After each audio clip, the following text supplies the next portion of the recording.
So back at it today. The other day, I had to take off for a while. Usually I'm on site, but sometimes there's other things I need to do, like get insurance for my house. Supposedly that was very important, so I needed to get it done. While I was doing that, I also needed to get a registration for my truck. Now, I traded my truck in, but they need the registration. So I had to go get another copy of it. So I went to Service New Brunswick. Now, generally speaking, people in working government jobs are just like anybody else. And so, they get their job to do. And one of the things that at Service New Brunswick they need to do is ask a lot of questions. You walk in, so have you been outside the province in the last 14 days? Do you have a cough, a sneeze, or and they go through the list. They basically describe my life. But anyway, she's going through the list and asking all these questions, and you can tell she's tired asking the questions. So she gets to the question that says, does anyone in your household? And I'm like, I live alone. I was like, well, no, it's just me and my dog. So yeah, I guess the answer to that would be no. And I thought I was doing her a favor because she didn't have to ask that question. And her response was, well, most people let me finish the question. And I'm like, oh, I've offended you. So I apologized and I said, I'm sorry. I know you've got a lot of, you're asking a lot of questions, and I just wanted to save you some time. She goes, well, I don't like asking these questions. She's getting upset. And I'm like, oh my goodness, everything I say is only making it worse. Well, the problem was she couldn't see my face.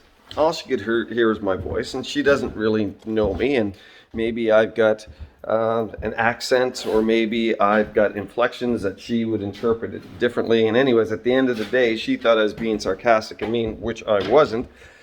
And everything I tried to do to make it better only made it worse, because she couldn't see what I was saying. She literally couldn't see. All she could do was hear. And she made some mistakes. Now, cleared it up, and then, of course, now we're best friends, and she wants to chat, and, well, I did, but I didn't want to chat. Actually, starting to think maybe it would have been easier if she stayed offended. But no, I made it right, and everything was good. But it got me thinking, and I've been thinking about this a lot, how many times we communicate something that we never really intended to. And I had a guy walk off the job today. I wasn't too happy about that. But he got upset about something that was said.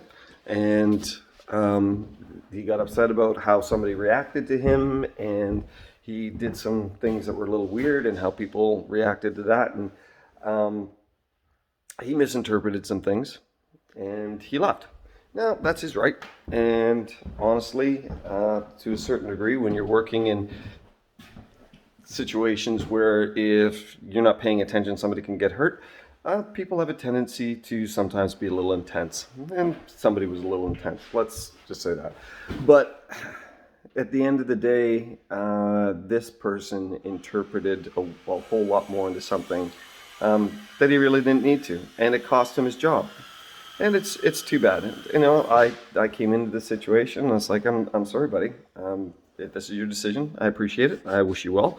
I encourage you to get a thicker skin. And a lot of times we're offended because we don't take the time to really listen. We don't take the time to really stop and think, what is that person saying? What are they trying to communicate? A lot of times in arguments, people will say, oh, you said this, and you know that they're not listening to hear what the person is actually saying. All they're trying to do is make the person look bad, or create an argument where there is none, or, well, you said this, well, that's not what I meant. But, people get stuck. Why? Because it helps them to argue, but it really doesn't help them to understand. And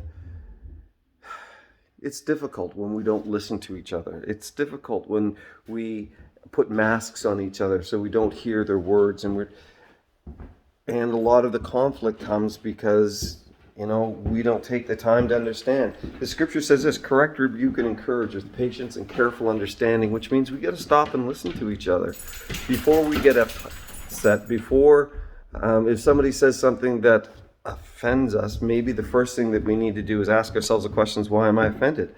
And sometimes it's like, if I'm offended at this person, and this is out of character for this person, maybe I misunderstood.